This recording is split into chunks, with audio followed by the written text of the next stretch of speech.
शैली। तो आइए हम शैली को समझते हैं, शैली क्या है। और विवरणात्मक शैली को उदाहरणों के माध्यम से समझेंगे। शैली मनुष्य के किसी भी कार्य को करने का एक विशेष ढंग या तरीका है। बोलने व लिखने का अच्छा व विशेष ढंग ही मनुष्य की शैली कहलाता है। शैली मनुष्य की पहचान होती है। प्रत्येक व्यक्ति के बोलने और बातचीत करने और हाव भाव जो स्वभाव होता है सबका अलग अलग होता है। तो अपने विचारों और भावों की अभिव्यक्ति का जो तरीका होता है उसे ही हम शैली कहते हैं। और प्रत्येक व्यक्ति का यह जो तरीका है अलग अलग होता है। कोई व्यक्ति का तरीका अच्छा होता है तो किसी का अच्छा नहीं होता है। तो इसे हम इंग्लिश में इसे शैली को स्टाइल भी कहते हैं। तो शैली से तात्पर्य ढंग या प्रणाली विशेष से है।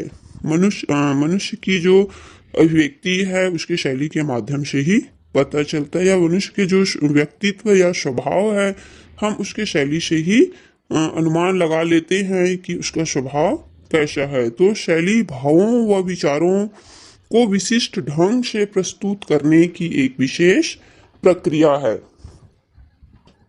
ठीक है, फिर शैली को हम इस तरह से परिभाषित कर सकते हैं। डॉक्टर जॉनसन के अनुसार, डॉक्टर जॉनसन ने शैली को इस प्रकार से परिभाषित किया है। सामान्य व्यवहार में बातचीत करने का तरीका या प्रणाली ही शैली है। तो जॉनसन जी कहते हैं कि सामान्य व्यवहार में जब हम बातचीत करते हैं या अपने विचारों और भावों की जो अभिव्यक्ति करते हैं तो उसका जो तरीका होता है, तरीका या ढंग, तो उसे ही शैली कहा जाता है। शैली चार प्रकार के होते हैं। सबसे पहला है विवरणात्मक शैली, दूसरा मूल्यांकन शैली, तीसरा व्याख्यात्मक शैली और चौथा है विचारात्मक शैली। तो सबसे पहले हम विवरणात्मक शैली को समझेंगे उदाहरणों के माध्यम से।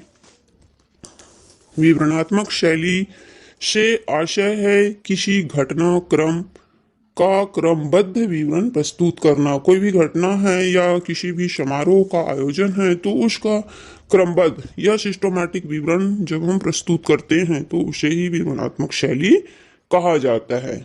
इसमें लेखक या पाठक अपनी भावनाओं को अलग रखकर विषय वस्तु का क्रमबद्ध विवरण प्रस्तुत करता है। इसमें जो पाठक होता है अपने स्वयं के निजी किसी भी प्रकार की भावना को उसमें नहीं जोड़ते हैं, बल्कि जो घटना होता है तो उसका यथार्थ वर्णन होता है इसमें क्रमबद्ध रूप से।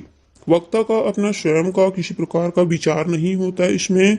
वह जैसा देखता है या सुनता है तो उसका विवरण वैसा ही प्रस्तुत करता है। तो विवरणात्मक शैली से तात्पर्य है किसी भी विषय वस्तु या घटनाक्रम का क्रमबद्ध विवरण प्रस्तुत करना। विवरणात्मक शैली दो प्रकार के होते हैं, प्रत्यक्ष और अप्रत्यक्ष। प्रत्यक्ष में वक्ता पाठक के सामने होता है और घटना का विवरण उदाहरण चिन्ह के माध्यम से व्यक्त करता है। जैसे उदाहरण के लिए मान लिया जाए कि लोकमान्य तिलक जी हैं और तिलक जी जो है ना नारा दिए हैं, तो उसको वक्ता क्या करता है जब सुना रहता है या देखा रहता है सामने में तो उसको विवरण प्रस्तुत करना होता है। तो इस प्रकार से करते हैं जैसे लोकमान्य तिलक जी ने नारा दिया है कि स्वराज हमारा जन्मसिद्ध अधिकार है और इसे हम लेकर रहेंगे। तो वक्ता क्या करता है, इस ये नारा जो नारा है तिलक जी का तो उसको यथार्थ रूप में यहाँ पर प्रस्तुत करता है। तो प्रत्यक्ष जो विवरणात्मक शैली है उसमें वक्ता या पाठक क्या करता है, सामने होता है और घटना का विवरण उदाहरण चिन्ह के माध्यम से व्यक्त करता है। दूसरा है अप्रत्यक्ष। इसमें वक्ता स्वयं प्रत्यक्ष रूप से नहीं होता है बल्कि इसमें घटना प्रमुख होती है। जो भी घटनाएं घटित हुई है तो वह घटना यहाँ पर प्रमुख होता है और उदाहरण चिन्ह के स्थान पर की आदि संयोजकों को लगाकर या जोड़कर वाक्य की रचना की जाती है। जैसे उदाहरण के लिए मान लिया जाए सीता ने कहा कि, तो यहाँ पर हम क्या करते हैं कि जोड़ देते हैं कि आज मैं पढ़ने नहीं जाऊंगी। तो इसमें अप्रत्यक्ष में कि आदि संयोजक का प्रयोग किया जाता है। ठीक है, तो यह हमारा विवरणात्मक शैली है जो दो प्रकार का है, प्रत्यक्ष और अप्रत्यक्ष। विवरणात्मक शैली की क्या क्या विशेषताएं हैं उसको समझ लेते हैं। इसमें क्या होता है, भाषा सरल व सुबोध वह स्पष्ट होना चाहिए। जो भी हम विवरण प्रस्तुत कर रहे हैं तो उसका भाषा क्या होना चाहिए, सरल होना चाहिए और स्पष्ट होना चाहिए। उसमें किसी प्रकार की गलतियां नहीं होनी चाहिए या भ्रमात्मक या भ्रम उत्पन्न करने वाले शब्द नहीं होने चाहिए। सेकंड है, इसमें कर्मवाच्य की संरचनाओं की अधिकता होती है। कर्मवाच्य मतलब कर्म पूर्वक जो वाक्य या संरचना है उसका प्रयोग होता है, क्योंकि इसमें घटना जो घटित होती है उसका यथार्थ वर्णन होता है। इसलिए इसमें अलंकारों की संरचनाएं नहीं होती। इसमें किसी भी प्रकार के हम अलंकार या चमत्कार उत्पन्न नहीं करते हैं, क्योंकि घटना का इसमें हम क्या करते हैं, जैसा देखे रहते हैं उसका हूबहू वैसा ही विवरण प्रस्तुत करना होता है। इसलिए हम इसमें किसी प्रकार के अलंकार या चमत्कारपूर्ण शब्दों का प्रयोग नहीं करते।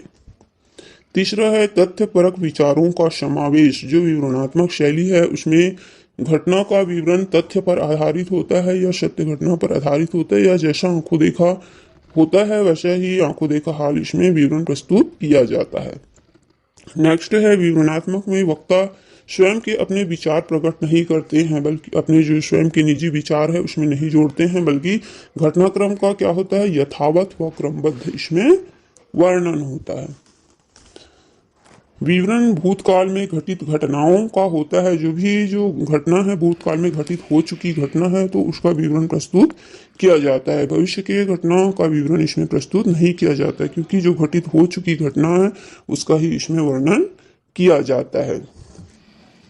अब हम विवरणात्मक शैली के जो उदाहरण हैं उसको समझेंगे कि विवरणात्मक शैली को विभिन्न उदाहरणों के माध्यम से व्यक्त करेंगे।